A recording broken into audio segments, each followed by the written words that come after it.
Russia is advancing rapidly in eastern Ukraine. Vladimir Putin's troops are capturing and gaining territory every day. The tempo of the battlefield has picked up after a quiet winter. Ukrainian troops are retreating in large numbers, and Vladimir Zelensky is worried about a collapse. NATO is rushing the deliveries of missiles that will defend Kyiv. As the Western security bloc braces for more aggression from Putin, one nation has begun its rise as a military power: Poland.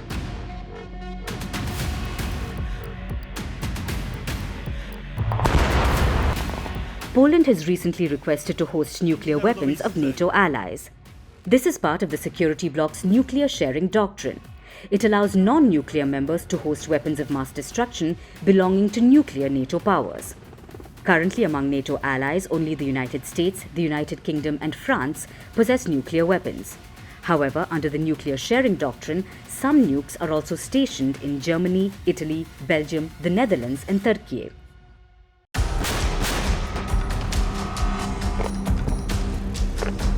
Now Poland wants a piece of the pie. And if Warsaw gets to host nuclear weapons, then it would be the most aggressive and dangerous move by NATO so far. Because for the first time ever, NATO's nuclear weapons would be at Moscow's doorstep. That's because Russia's Kaliningrad is sandwiched between NATO allies Poland and Lithuania. And Warsaw getting nukes means trouble for Putin. You know perfectly well that Russia has been relocating its weapons and military, reinforcing its Kaliningrad enclave for years. It is not a secret to anyone. Among others, Iskander rockets have been relocated there over the years. There is probably a Russian nuclear weapon there. Therefore, it is Russia breaking the international treaties on spreading nuclear weapons. It is Russia who today relocates its nuclear weapons to Belarus. Therefore, I have no doubt the reaction from NATO countries is necessary. We need an adequate answer, and therefore I think that the whole NATO area should be tightly protected with nuclear weapons. And therefore, I think that the nuclear sharing program should be extended to the countries on NATO's eastern flank.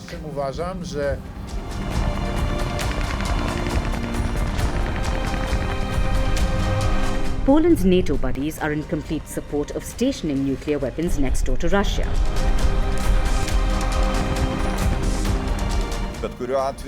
The idea of deploying nuclear weapons is not warmongering. It's not a threat to Russia, but it's the same element of deterrence system which is supposed to be a really significant deterrent and a force.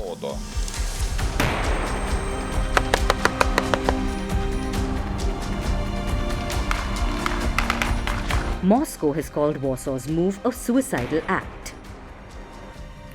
It feels like Warsaw is maniacally striving to attract even more attention from military planners in the Russian General Staff. As you understand, it is not difficult to assume that in the event of the appearance of American nuclear weapons on Polish territory, the corresponding objects would immediately replenish the list of legitimate targets for defeat in the event of a direct military confrontation with NATO.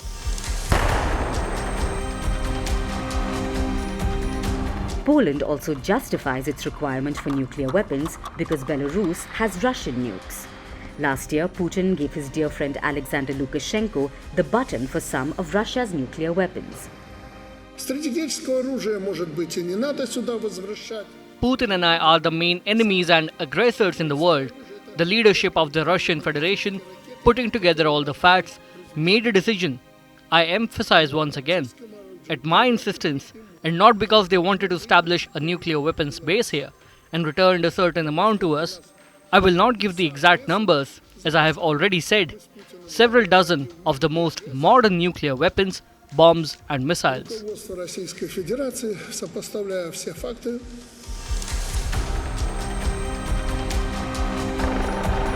And to secure its own safety, Poland has decided that it too wants to play with the heavy weaponry.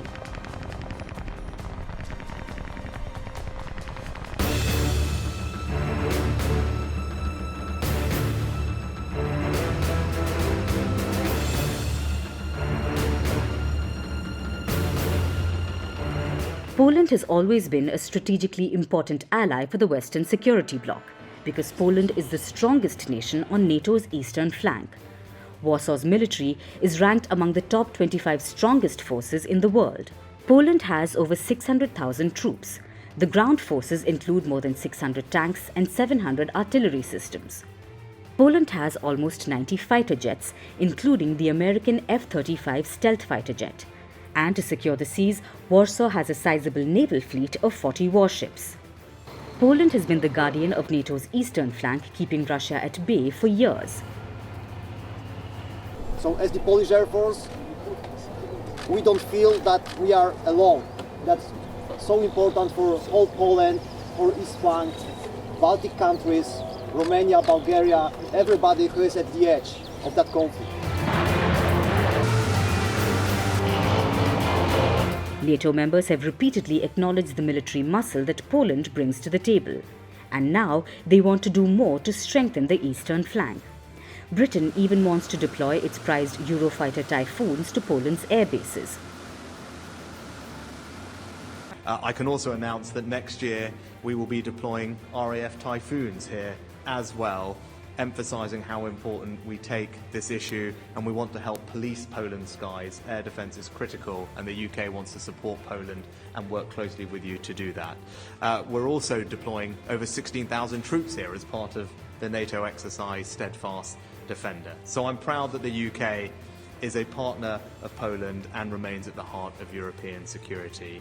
And across Europe, I think Poland and the UK are part of a growing wave of countries that are taking greater responsibility for our collective security. Poland spending more of its GDP on defence than any NATO ally in Europe.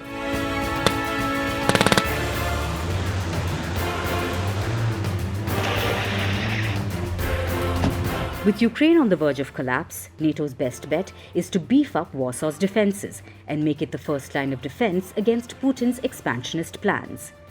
And if Poland gets its way with nuclear weapons, nothing will stop it from becoming the next rising power in Europe.